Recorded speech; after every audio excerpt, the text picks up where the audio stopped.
बिस्मिल्लाह अस्सलाम वालेकुम। एक दफ़ा फिर आपकी समाअत राशि के लिए हाजिर हूँ। कालम हस्बे मामूल अयाज अमीर साहब का 25 मई 2016। अपनी समंदर पार जायदाद के हवाले से शरीफ फैमिली ये मौक़िफ़ इख्तियार कर रही है कि वह हमेशा से ही दौलतमंद रहे हैं और भुट्टो दौर में इत्तफाक फाउंड्री को कौमी तहवील में लिए जाने से पहले उनके वालिद मियाँ शरीफ साहब एक बहुत बड़े सनतकार थे।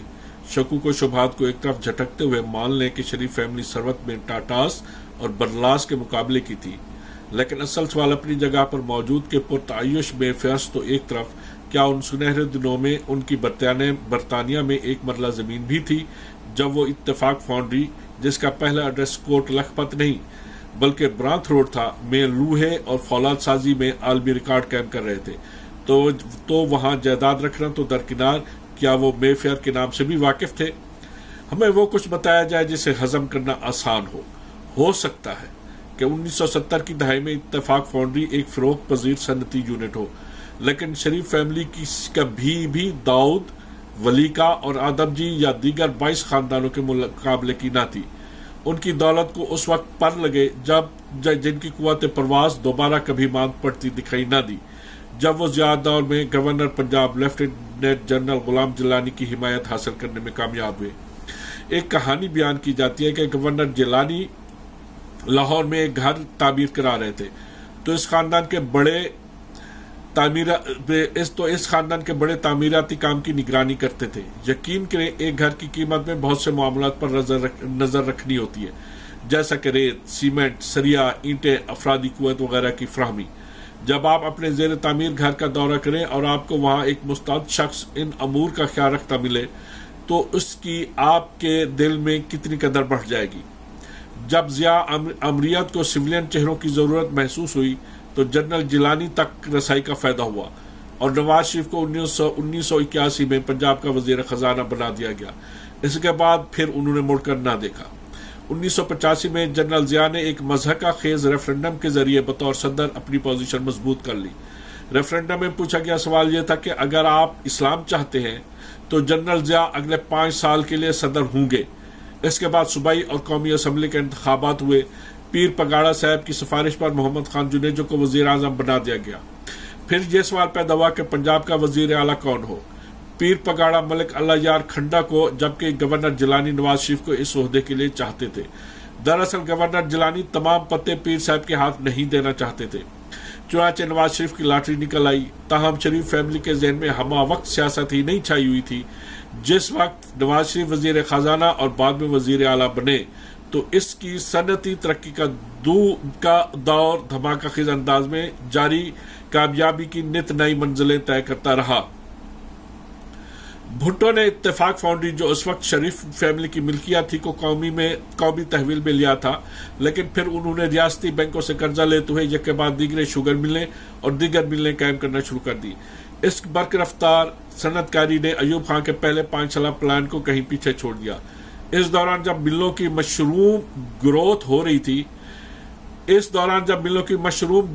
रही थी तो जिस तरह कोलंबस ने अमेरिका दरियाफ्त किया, इसी तरह शरीफ फैमिली ने मेफेयर की झलक पाई। इत्तेफाक फाउंड्री के सुनहरे दिनों में तो वो मेफेयर के नक्शे से भी वाकिफ न थे। पाकिस्तानी सियासत के पावर हाउस पंजाब में सियासी ताकत हासिल करने के बाद ही शरीफ फैमिली ने समंदर पार जायदाद खरीदी। शरीफ बिरादरान का कहना है कि वो गुज़श्ता 70 बरसों से लोहे और स्टील के कारोबार में मसरूफ है। दुरुस्त 1970 की दहाई में उनका शुमार लाहौर के कुछ दौलतमंद घरानों में होता था, लेकिन एक बिल से हासिल करदा मामूली दौलत की बिना पर वो पाकिस्तान के सेठों के हरीफ नहीं थे। आज कहानी बिल्कुल मुख्तलिफ। आज शरीफ फैमिली का मुकाबल दूर तक, बल्कि बहुत दूर तक दिखाई नहीं देता। सवाल यह है कि ऐसा कब हुआ? उन्होंने ये बेपनाह दौलत कब कमाई? सियासत की देवी तस्खीर करने से पहले या बाद में? बिरूनी खला में कोई रॉकेट भेजे तो वो भी इस दौलत के सुनहरे कदमों के निशान तलाश कर लेगा। कोई ढकी छुपी बात तो है नहीं। जनरल जिलानी और जनरल जिया की हिमायत से सियासत के अखाड़े में उतरे, कारोबारी सलाहियत से पहले ही मालामाल थे, किसी को इनकार नहीं। बस फिर क्या था, सियासत की जमुना में दौलत की गंगा का धारा ऐसा मिला कि सरमाया बढ़ता ही चला गया, सनतें लगती चली गई और वो मेफेयर के मालिक बन गए। इसका खोज लगाने के लिए किसी शर्लॉक होम्स या इस सफर के संग मील तलाश करने के लिए किसी इब्न बतूता को जहमत देने की जरूरत नहीं। ताहम जरगरी के सफर में शरीफ फैमिली अकेली नहीं। बेनजीर भुट्टो से शादी करने से पहले आसिफ जरदारी क्या थे? बम्बिनो सिनेमा के जुज़वी मालिक। इस सिनेमा की मिल्कियत में कुछ और शराकतदार भी थे, लेकिन इसकी मैनेजमेंट जरदारियों के पास ही थी। इसके अलावा वो नवाबशाह में औसत दर्जे के जमींदार थे, लेकिन शादी के बाद तो स्याह सफेद के हर चीज के मालिक बन गए। जायदाद के फैलाव का क्या कहना, बसात आलम बाजीचाए अतफाल बन गई और औरंग सलेमान को हम हुस्न मानी की जामा पोशी से दस्तकश होकर मजाज से हकीकत का सफर करते देखा गया। फ्रांस, इंग्लैंड, अमेरिका, अर्गर्ज इस तबक पर कौन सा खित्ता है जहां उनकी मिल्कियत का परचम नहीं लहराता? ये सब कुछ किस तरह हासिल किया गया सब जानते हैं, लेकिन कोई सबूत, कोई जुर्म साबित नहीं हुआ, कोई सजा नहीं दी जा सकी। जबान खल्क अजब अलिफ लैला कहती कहती थक गई, लेकिन कानून की नजर रोज रोशन की तरह साफ, कोई जुर्म साबित नहीं, महज इल्जामात। तो फिर इसी तरह के इल्जामात शरीफ फैमिली पर भी है। इस हमाम में सिर्फ सिविलियन ही नहीं, दिफाई इदारों के बाद अफसरान भी अशनान करते हैं। यहाँ कसर कोई नहीं छोड़ता, लेकिन एक फर्क है, और ये फर्क मुझे एक मरतबा प्रॉपर्टी के एक महान गुरु ने समझाते हुए कहा कि सिविलियन बदउनवानी के दस्तरखान पर हाथों से खाते हैं और अपने हाथ और कपड़े दागदार कर बैठते हैं, जबकि दिफाई अफसरान बहुत सलीके से छुरी कांटा इस्तेमाल करते हुए खाते हैं।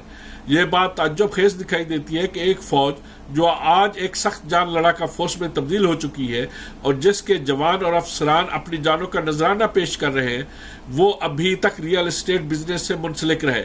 पाकिस्तान जैसे गरीब मुल्क में डिफेंस हाउसिंग सोसाइटीज और अब एयरफोर्स हाउसिंग कॉलोनी के इश्तहारात और अब तो इंटेलिजेंस ब्यूरो ने भी इस मैदान में कदम रख दिया है। पाकिस्तान बहुत सी मुश्किलात झेल चुका। उसने भारतीय खुफिया एजेंसी रा की साजिशों और तालिबान की दहशतगर्दी का मुकाबला किया, लेकिन ये रियल एस्टेट बिजनेस इनसे कहीं बढ़कर संगीन खतरा है।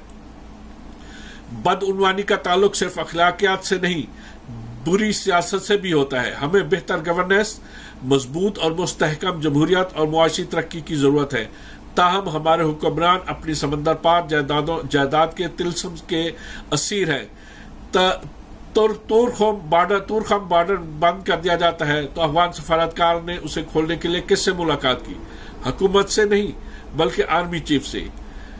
अंगूर अड्डा पोस्ट को अफगानों के हवाले कर दिया गया। हो सकता है कि इसकी कोई अच्छी बुरी वजूह हो, लेकिन सिविली हुकूमत और उसका मौक़िफ़ कहाँ है? पनामा गेट में उलझे हुए वज़ीर आज़म को कुछ नहीं पता कि क्या हो रहा है। ईरानी सदर दौरा करते हैं तो ISPR की ट्वीट सामने आती है जिससे गुरेज किया जाना चाहिए था, लेकिन क्या किसी को इन मामलात पर तशवीश है? और हमारी नज़र के सामने जमहूरियत की कमज़ोर सी नाव नाअहल मलाहों के हाथ तूफानी लहरों की जद में है और गहरे होते हुए पानियों के दोष पर मलाह अपनी अपनी जायदादों की सोच में गर्क है। समातों का शुक्रिया। अल्लाह ताला आपको सलामत रखे। मेहरबानी। अस्सलाम वालेकुम। खुदा हाफिज।